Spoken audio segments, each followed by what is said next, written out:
హైదరాబాద్ లో ఉచిత కన్సల్టేషన్ మరియు స్క్రీనింగ్ కొరకు ఎవిస్ హాస్పిటల్స్ ని సంప్రదించండి. నమస్తే, welcome to Suman TV. Thyroid సమస్య అనేది ఎందుకు వస్తుంది? ఈ థైరాయిడ్ సమస్యను గర్భం దాల్చినప్పుడు గుర్తించకపోతే పిల్లల్లో మేధాపరమైనటువంటి సమస్యలు ఏమైనా తలెత్తే అవకాశం ఉంటుందా? ఈ విషయాలపై అవగాహన కల్పించేందుకు మనతో పాటు ఉన్నారు ఎండోక్రినాలజిస్ట్ డాక్టర్ రవిశంకర్ గారు from Apollo hospital, Jubilee hills. నమస్తే సార్. సార్, థైరాయిడ్ పరీక్ష అనేది మనం చేయించుకుంటాం కదా, ఇది దేనిపైన, ఏ అంశాలపైన ఆధారపడి ఉంటుంది? ఇది అంటే కరెక్ట్ రిపోర్ట్ అనేది ఖచ్చితంగా వస్తుందా?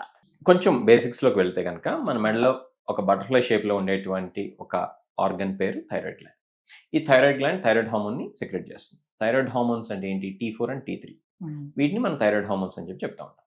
అట్లానే మన పిచ్యూటరీ గ్లాండ్ మన తలలో ఏదైతే ఉంటుందో అది చాలా చిన్న పీ అంత ఉంటుంది కరెక్ట్గా. అది TSH అనేటువంటి హార్మోన్ని రిలీజ్ చేస్తుంది. అది థైరాయిడ్ గ్లాండ్ మీద పనిచేస్తుంది. ఇది సింప్లిఫైడ్ వర్షన్ అనమాట.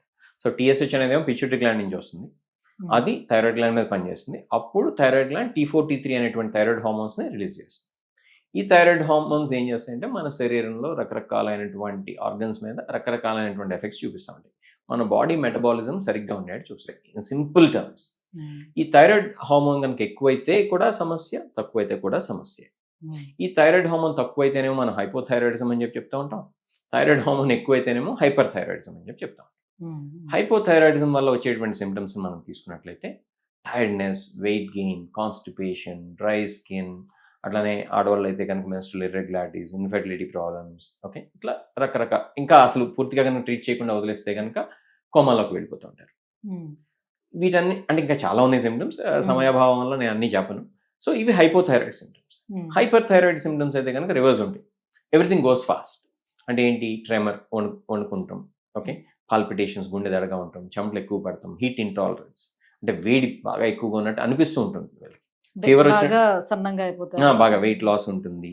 వీళ్ళలో కూడా మెన్స్ట్రువల్ ఇర్రెగ్యులారిటీస్ రావచ్చు, ఇన్ఫర్టిలిటీ సమస్యలు ఉండొచ్చు, బోన్స్ థిన్ అయిపోయి ఉండొచ్చు, హార్ట్ రేట్ చాలా ఫాస్ట్గా ఉండొచ్చు, ఎటల్ ఫిబ్రిలేషన్ లాంటివి ఉండొచ్చు, హార్ట్ ఫెయిల్యూర్ ఉండొచ్చు, ఇట్లా పెద్ద లిస్ట్ ఏమో.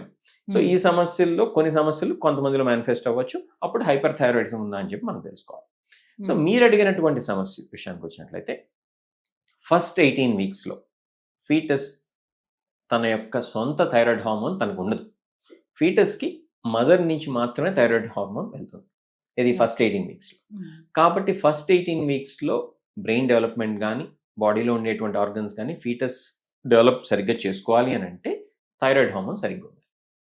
థైరాయిడ్ హార్మోన్ సరిగ్గా ఉండాలంటే ఏంటి? మదర్లో థైరాయిడ్ హార్మోన్ సరిగ్గా ఉండాలి. ఫీటస్కి సరైనటువంటి థైరాయిడ్ హార్మోన్ లభించాలి అంటే. మదర్లో కనుక ఏ కారణం చేతైనా కనుక థైరాయిడ్ హార్మోన్ సరిగ్గా లేకపోతే ఇప్పుడు ఆటోమేటిక్గా ఫీటస్ కూడా థైరాయిడ్ హార్మోన్ సరిగ్గా ఉంది, ఎస్పెషల్లీ ఫస్ట్ 18 వీక్స్.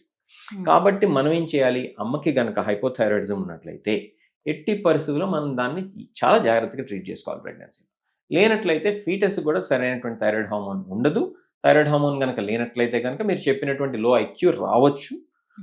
అలానే వేరే సమస్యలు కూడా రావచ్చు. ఎలా అంటే మిస్క్యారేజ్ రేట్ ఎక్కువగా ఉండొచ్చు, ముఖ్యంగా ప్రీటర్మ్ లేబర్ రిస్క్ ఎక్కువగా ఉండొచ్చు. కాబట్టి ఇటువంటి సమస్యలన్నీ ఉంటాయి. కాబట్టి హైపోథైరాయిడిజం కొత్తగా బయటపడినా, లేకపోతే బార్డర్ లైన్ హైపోథైరాయిడిజం ప్రెగ్నెన్సీలో బయటపడినా, లేదా అంతకుముందు ఉన్నటువంటి హైపోథైరాయిడిజం అప్పుడు బాగా ట్రీట్మెంట్ ఇచ్చి అన్ని లెవెల్స్ బాగున్నా కూడా మనం ప్రెగ్నెన్సీ టైంలో మాత్రం ఎక్స్ట్రా ప్రికాషన్స్ తీసుకోవాలి, డోసెస్ అడ్జస్ట్ చేసుకోవాలి. అలా చేయనట్లయితే కనుక ఇంతకుముందు మనం చెప్పుకున్నటువంటి ప్రాబ్లమ్స్ ఈ ఫీటస్కి వచ్చేటువంటి అవకాశం ఉంటుంది. ఓకే, జనరల్గా మనం చూసేది ఎక్కువగా హైపోథైరాయిడిజం ఎక్కువగా చూస్తుంటాం కదా, హైపర్ కన్నా. హైపర్ థైరాయిడిజం ఫార్చునేట్లీ రేర్, అంటే అసలు ఉండదని కాదు, హైపోథైరాయిడిజంతో పోలిస్తే చాలా రేర్. మనం కనుక టోటల్ ప్రపోర్షనేట్ కేసెస్ కనుక చూసినట్లయితే hyper thyroidism less than 1%. Hypothyroidism కనుక చూసినట్లయితే లేడీస్లో ఎక్కువగా ఉంటుంది. ఏ థైరాయిడ్ సమస్య అయినా లేడీస్లో ఎక్కువగా ఉంటుంది. ఈ యొక్క హైపోథైరాయిడిజం అనేది ఆల్మోస్ట్ 5 to 15% కనిపిస్తూ ఉంటుంది. ఇది in some form or the other. Subclinical hypothyroidism అంటే బార్డర్ లైన్. హైపర్ థైరాయిడిజం అనేది ఫార్చునేట్లీ చాలా తక్కువ మందిలో మాత్రమే ఉంటుంది, లెస్ దెన్ 1%. హైపోథైరాయిడిజం విషయానికి వచ్చినట్లయితే ఇది చాలా మందిలో ఉంటుంది. ఆల్మోస్ట్ 5 to 15% ఆఫ్ ఉమెన్లో ఏదో ఒక ఫామ్లో ఉంటుంది. ఏదో ఒక ఫామ్ అంటే ఏంటి? ఓవర్ట్ హైపోథైరాయిడిజం కానీ, లేదా బార్డర్ లైన్ అంటే సబ్ క్లినికల్ హైపోథైరాయిడిజం కానీ సుమారు 5 నుంచి 15% మందిలో ఉంటుంది. అంటే ఏంటి? ఎవ్రీ 10 ఉమెన్ తీసుకున్నట్లయితే మనం వాళ్ళలో ఎవరో ఒకళ్ళు కనీసం ఏదో ఒక రకంగా థైరాయిడ్ ప్రాబ్లం ఉండొచ్చు. హైపోథైరాయిడిజం కావచ్చు, సబ్ క్లినికల్ హైపోథైరాయిడిజం కావచ్చు, ప్రెగ్నెన్సీలో ఆ border line thyroid blood test రావడం కావచ్చు. అంటే అంత కామన్ అనమాట థైరాయిడ్ ప్రాబ్లమ్స్ అనేవి. అంటే ముఖ్యం మదర్కి ఇప్పుడు థైరాయిడ్ ఉంది అని అంటే పుట్టే పిల్లలకి కూడా వచ్చే అవకాశం ప్రతి ఉంటుందా? ఒక్కరికి ఉండాలని లేదు. కాకపోతే పేరెంట్స్ లో కనుక హైపోథైరాయిడిజం ఉన్నట్లయితే మీరు చెప్పినట్టు పిల్లలకు కూడా హైపోథైరాయిడిజం అట్ సమ్ పాయింట్ వచ్చేటువంటి రిస్క్ కొంచెం ఎక్కువగా ఉంటుంది. అంత మాత్రాన పేరెంట్స్ లో లేనంత మాత్రం పిల్లల్లో రాకూడదని కాదు. ఉమ్. అంటే పెద్దవాళ్ళలో కూడా, అంటే చిన్న పిల్లల్లో రావచ్చు, పెద్దవాళ్ళలో కూడా రావచ్చు హైపోథైరాయిడిజం. కానీ ఏ స్టేజ్ లో వచ్చినా కూడా పేరెంట్స్ లో కనుక ఉన్నట్లయితే కనుక హైపోథైరాయిడిజం ఆ రిస్క్ పిల్లల్లో కూడా కొంచెం ఎక్కువ. సరే వీళ్ళు మందులు వాడుతున్నా కూడా మాకు అసలు కంట్రోల్లో ఉండట్లేదా లెవెల్స్ అని చాలా మంది చెప్తూ ఉంటారు. దానికి వీళ్ళు చేస్తున్నటువంటి మిస్టేక్స్ ఏమైనా ఉంటాయా? దేని వల్ల అది కంట్రోల్ అవుతుంటారు? ఒకటి, అంటే చాలా మిస్టేక్స్ జరగచ్చు. ఒకటి సెల్ఫ్ మెడికేషన్, సొంతంగా వీళ్ళే డోసెస్ అడ్జస్ట్ చేసుకుంటాం. అది చాలా మంది చేస్తూ ఉంటారు. దానివల్ల అన్ఫార్చునేట్లీ అప్ అండ్ డౌన్ అవుతూ ఉంటుంది థైరాయిడ్ హార్మోన్ లెవెల్స్. ఒకటి. రెండోది, బ్రాండ్స్ మారుస్తూ ఉంటారు. ఒకసారి ఒక కంపెనీ బ్రాండ్, ఇంకోసారి ఇంకో కంపెనీ బ్రాండ్. ఆల్దో థియరీ ప్రకారం అన్ని company brands exact same dosage ఉండాల్సిన కూడా కొంత మైనర్ ఫ్లక్చుయేషన్ ఉందని చెప్పి చాలా స్టడీస్లో బయటపడింది. కాబట్టి ఎప్పుడు ఒకే బ్రాండ్ ఫిక్స్ అవడం మంచిది. మూడోది, ఫేక్ థైరాయిడ్ మెడికేషన్స్ కూడా ఈ మధ్య పట్టుకున్నారు. ఒక 1 year బ్యాక్ అది బాగా సర్క్యులేషన్లోకి వచ్చింది. మూడోది. నాలుగోది, వీళ్ళు చాలా మంది ఏం చేస్తారంటే పేషెంట్స్ తీసుకునేటప్పుడు థైరాయిడ్ టాబ్లెట్ ఎప్పుడు పడితే అప్పుడు వేసుకుంటూ ఉంటారు. అలా కాకుండా పొద్దున్నే పరగడుపుని మాత్రమే వేసుకోవాలి, అంటే ఎంటీ స్టమక్లో. అది వేసుకున్న తర్వాత చాలా మంది కాఫీ టీ టిఫిన్ చేసేస్తుంటారు విత్ ఇన్ 1 hour. అది చేయకూడదు. 1 hour దాకా కాఫీ టీ టిఫిన్ ఏమి తినకూడదు, మంచిది తాగొచ్చు అంతే. ఇది ఒక మిస్టేక్. ఇంకొక మిస్టేక్ ఏంటంటే కాల్షియం సప్లిమెంట్స్ కానీ, ఐరన్ సప్లిమెంట్స్ కానీ, మల్టీవైటమిన్స్ కానీ ఇవి విత్ ఇన్ 3-4 hours లోపు వేసేసుకుంటూ ఉంటారు. వేసుకున్న 3-4 hours లోనే అవి కూడా మిక్స్ వేసేసుకుంటారు. దానివల్ల కూడా దాని అబ్జార్ప్షన్ సరిగ్గా ఉంది. సో ఇవి కొన్ని కారణాలు.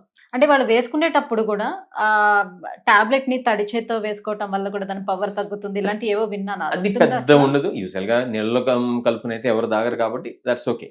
యూజువల్ గా జరగదు అది. ఇంకా చెప్పాలంటే ఇంకా మిస్టేక్ చేస్తే మన వాళ్ళు ఎక్కడ పడితే అక్కడ పడేస్తూ ఉంటారు డబ్బాలు. ఆ ఎండకి డైరెక్ట్ గా ఎక్స్పోజ్ అవుతా ఉంటాయి. యూజువల్ మీరు చదివినట్లయితే థైరాయిడ్ టాబ్లెట్ అనే కాదు, ఏ టాబ్లెట్ అయినా సరే store in a cool dry place అనేది రాసి ఉంటుంది దాని మీద. మన వాళ్ళు ఏంటి ఎక్కడ పడితే అక్కడ మంచి, మన సమ్మర్లో తెలుసు కదా 40 degrees దాటిపోద్ది టెంపరేచర్. అక్కడికి మంచి ఎండ పడతా ఉంటుంది, అక్కడేమో టాబ్లెట్స్ ఉంటాయి, అన్నీ ఉంటాయి. కాబట్టి ఆ మందులు సరిగ్గా పనిచేయకపోవచ్చు. నేను ఊరికి ఎగ్జాంపుల్ ఇస్తున్నాను. అది కామన్ కాజ్ అని నేను చెప్పట్లేదు, బట్ అది కూడా ఒక కాజ్ కావచ్చు. తీసుకెళ్ళి ఫ్రిడ్జ్ మీద స్టెబిలైజర్ మీద పెడతా ఉంటారు. ఇంకా అది ఎందుకు పనిచేస్తాయండి మందు? కాబట్టి మందుల్ని మనం ఎలా స్టోర్ చేయాలో అలా స్టోర్ చేయాలి. కొంతమంది తీసుకెళ్ళి ఇంకా తెలివిగా ఫ్రిడ్జ్లో పెడతా ఉంటారు. దాని మీద ఎంత టెంపరేచర్లో స్టోర్ చేయాలంటే అంత టెంపరేచర్లోనే స్టోర్ చేయాలి. మామూలుగా దాచిపెడితే సరిపోతుంది. అది ఎండలోనూ పెట్టక్కర్లేదు, అలా అని చెప్పి తీసుకెళ్ళి ఫ్రిడ్జ్లోనూ పెట్టక్కర్లేదు. థైరాయిడ్ టాబ్లెట్ అనే కాదు, ఏదైనా సరే దాని మీద ఎలా రాసి ఉంటే అలానే మనం స్టోర్ చేసుకోవాలి. కాబట్టి ఇట్లాంటి చిన్నపాటి జాగ్రత్తగా పాటించినట్లయితే యూజువల్గా ఇంతకుముందు మీరు చెప్పినటువంటి హై ఫ్లక్చుయేషన్స్ ఏవైతే ఉన్నాయో అవి రాకుండా ఉంటాయి. కొంతమందిలో ఏంటంటే మాల్ అబ్జార్ప్షన్ ఉంటుంది, సీలియాక్ డిసీజ్ ఉంటుంది. కొంతమందిలో అయితే కనుక వేరే మెడికేషన్స్ వాడుతూ ఉంటారు వాళ్ళు. For example anti epileptic medications. అట్లాంటివి వాడటం వల్ల కూడా ఈ థైరాయిడ్ డోసేజ్ అనేది సరిపోదు. అలానే కొంతమంది ప్రోటాన్ పంప్ ఇన్హిబిటర్స్ మీద ఉంటారు. అంటే ఏంటంటే ఎసిడిటీ తగ్గించడం కోసం అని చెప్పి చాలా మంది వాడుతూ ఉంటారు. యాక్చువల్గా అబ్యూజ్ చేస్తూ ఉంటారు మన ఇండియాలో, తెలుసో తెలియకు. ఆ టాబ్లెట్స్ వల్ల కూడా ఈ యొక్క థైరాయిడ్ టాబ్లెట్ అబ్జార్ప్షన్ అనేది తక్కువగా ఉంటుంది. ఎందుకంటే ఎంతో కొంత యాసిడ్ అనేది మన స్టమక్లో అవసరం ఈ థైరాయిడ్ టాబ్లెట్ అబ్జార్ప్షన్. సో అక్కడ ప్రాబ్లం ఉన్నా కూడా దీని మీద చూపిస్తూ ఉంటారు. కాబట్టి కారణం ఏదైనా సరే చివరికి ఫైనల్ ఎఫెక్ట్ ఈ థైరాయిడ్ టాబ్లెట్ అబ్జార్ప్షన్ మీదే ఉండొచ్చు. కాబట్టి నేను చెప్పొచ్చేది ఏంటంటే మనం జాగ్రత్తగా కామన్ సెన్స్ ని వాడుకోవాలి. ఎక్కువ సార్లు డాక్టర్ ఎంత డోస్ చెప్తే అంత డోస్. సో ఎక్కువ కాలం నుంచి థైరాయిడ్ ప్రాబ్లం తోటి సఫర్ అయ్యే వాళ్ళల్లో అల్జీమర్స్ వచ్చే ఛాన్స్ ఏమైనా ఉంటుందా? అది అల్జీమర్స్ అని డైరెక్ట్ గా ఏమీ లింక్ ఉన్నట్టు నాకైతే తెలియదు. కాకపోతే ఇక్కడ మనం తెలుసుకోవాల్సింది ఏంటంటే హైపోథైరాయిడిజం కనుక అన్ట్రీటెడ్ గా ఉంటే చాలా రకాలైనటువంటి ప్రాబ్లమ్స్ రావచ్చు. అది బ్రెయిన్ సరిగ్గా పని చేయకపోవడం దగ్గర నుంచి, ఇది పెరికార్డియల్ ఎఫ్యూజన్ అంటే హార్ట్ చుట్టూ ఫ్లూయిడ్ రావటం దగ్గర నుంచి, హార్ట్ ఫెయిల్యూర్ రావటం దగ్గర నుంచి, మీకు అంటే కోమాలోకి వెళ్ళిపోయి, నేను దురదృష్టశాత్తు ఒక డెత్ని కూడా చూశాను యూకేలో నేను పనిచేసేటప్పుడు. అన్ఫార్చునేట్లీ ఒక సైకోసిస్ ఉన్నటువంటి ఒక లేడీ, ఆమె టాబ్లెట్స్ తీసుకుంటే మానేసింది. మేము అడ్మిట్ చేసి ఇచ్చేవాళ్ళం. ఇది అక్కడ ఉన్నటువంటి కొన్ని సెక్షన్స్ వాడుకొని బలవంతంగా ఇచ్చేవాళ్ళం. బట్ ఒక స్టేజ్ తర్వాత ఆమె ఫాలోఅప్ అసలు పూర్తిగా పోయింది. She stop taking the tablets all together and she unfortunately died. కాబట్టి అంత తీవ్రతరంగా కూడా కాన్సిక్వెన్సెస్ ఉండొచ్చు. కాబట్టి మనం ఎట్టి పరిస్థితుల్లో ఈ థైరాయిడ్ టాబ్లెట్ అవసరమైతే మాత్రం మానేయకూడదు. అది అన్నీ మనకు ఒకేసారి కూడా కనిపించవు కాన్సిక్వెన్సెస్ ఇమీడియట్గా. కొన్ని మంత్స్ అండ్ ఇయర్స్ తర్వాత కనిపించవచ్చు. అది ఇన్ఫర్టిలిటీ కావచ్చు, మెన్స్ట్రువల్ ఇర్రెగ్యులారిటీస్ కావచ్చు, స్కిన్ థిక్ అయిపోవడం కావచ్చు, హెయిర్ ఫాల్ ఉండటం కావచ్చు, వాయిస్ మారిపోవడం కావచ్చు, హోర్స్ వాయిస్, ఇలా రకరకాలైనటువంటి చేంజెస్. సింపుల్ 1 రూపీ ట్యాబ్లెట్ హైపోథైరాయిడిజంకి వాడేటువంటి థైరాక్సిన్ ట్యాబ్లెట్ ఏదైతే ఉందో అది సరైనటువంటి డోస్లో వేసుకోకపోవడం వలన వచ్చేటువంటి ప్రాబ్లం. అలా కొంతమంది ఏం చేస్తారంటే, అరే ఇది ట్యాబ్లెట్ మనం సొంతంగా ఎందుకు అడ్జస్ట్ చేసుకోకూడదని హైర్ డోసెస్ వాడేస్తూ ఉంటారు బై మిస్టేక్. హైర్ డోసెస్ వల్ల ఏంటి, రెగ్యులర్ హార్ట్ రేట్ రావచ్చు, బోన్స్ థిన్ అయిపోవచ్చు, హైపర్ థైరాయిడిజం లక్షణాలని, సిమ్టమ్స్ అన్ని కనిపిస్తూ ఉండొచ్చు. కాబట్టి చెప్పొచ్చేది ఏంటంటే, మీరు సొంతగా అయితే డోసెస్ అడ్జస్ట్ చేసుకోవద్దు. గూగుల్ని చూసో, యూట్యూబ్లో వీడియోస్ చూసో చేసేటువంటి ట్రీట్మెంట్ అయితే మెడిసిన్ కాదు. ఓకే, కాబట్టి మీ డాక్టర్ ఎంత డోస్ వేసుకోమంటే, ఎంత పీరియాడిక్గా ఆ టెస్ట్ చేయించుకోమంటే అంత పీరియాడిక్గా చేయించుకోండి. ఆ డోసెస్ మాత్రమే వాడండి. Sir some times blood reports అన్నీ కూడా నార్మల్ వచ్చాయి, అంతా బాగుంది అన్నీ కనిపిస్తూ ఉన్నా కూడా మన థైరాయిడ్ గ్లాండ్ దగ్గర మనకి వాపు అనేది చూస్తే సో థైరాయిడ్ ఇష్యూ ఉన్నట్టుగా, లేకపోతే థైరాయిడ్ క్యాన్సర్ ఉందని మనం భావించవచ్చా? ఎట్లా చూడొచ్చు? ఇప్పుడు థైరాయిడ్ గ్లాండ్లో మిగతా గ్లాండ్స్లో ఎలా అయితే క్యాన్సర్స్ రావచ్చు, అందులో కూడా రావచ్చు, నాడ్యూల్స్ కూడా రావచ్చు. కొన్ని ఇన్సిడెంటల్గా పిక్ అవుతాయి, కొన్ని అయితే కనుక స్నానం చేసినప్పుడు ఇలా మనం క్లీన్ చేసుకునేటప్పుడు తెలుస్తుంది. కొన్ని అయితే ఫ్రెండ్స్ చెప్తారు, అరే నీకేంటి అక్కడ ఉబ్బెద్దుగా ఉందని, లేకపోతే రిలేటివ్స్ చెప్తారు. సో ఇలా బయటపడతాం అనేది కూడా మనం చూస్తుంటాం. ఇది థైరాయిడ్ నాడ్యూల్స్ కానీ, థైరాయిడ్ క్యాన్సర్స్ కానీ. అన్ని థైరాయిడ్ నాడ్యూల్స్ క్యాన్సర్స్ కాదు, కొన్ని మాత్రం క్యాన్సరస్ కింద మారచ్చు. ఓకే, అబౌట్ 5% ఆఫ్ నాడ్యూల్స్ అనుకోండి రఫ్లీ. ఓకే, సో మనం వీటిని ఎలా చేయాలి అంటే, మనం నీడిల్ టెస్ట్ చేసి అందులో క్యాన్సర్ ఏమైనా ఉందా లేదా, అలానే అల్ట్రాసౌండ్లో ఎలాంటి ఫైండింగ్స్ ఉన్నాయి, అలానే చాలాసార్లు ఏంటంటే ఇన్సిడెంటల్గా వేరే టెస్ట్ చేసినప్పుడు, సిటీ స్కాన్ చెస్ట్ చేసినప్పుడు, సిటీ స్కాన్ నెక్ చేసినప్పుడు వేరే కారణాల కోసం ఇది బయటపడతా ఉంటుంది. లేకపోతే డాప్లర్ అల్ట్రాసౌండ్ అనేది చేస్తూ ఉంటారు నెక్ కెరోటిడ్స్, అది చేసినప్పుడు ఇది బయటపడతా ఉంటుంది. అట్లా ఇన్సిడెంటల్ ఫైండింగ్స్ కూడా కొన్ని ఉంటాయి.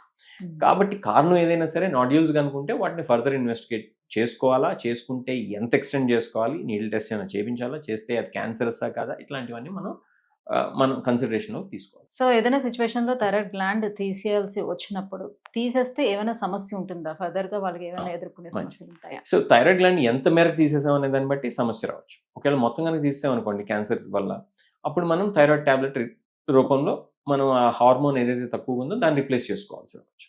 అట్లనే ఒక్కొక్కసారి ఈ యొక్క థైరాయిడ్ గ్లాండ్ తీసేస్తే పక్కనే ఉండేటువంటి పారాథైరాయిడ్ గ్లాండ్స్ కూడా టెంపరీగా ఎఫెక్ట్ కావచ్చు, పర్మనెంట్గా కూడా ఎఫెక్ట్ కావచ్చు.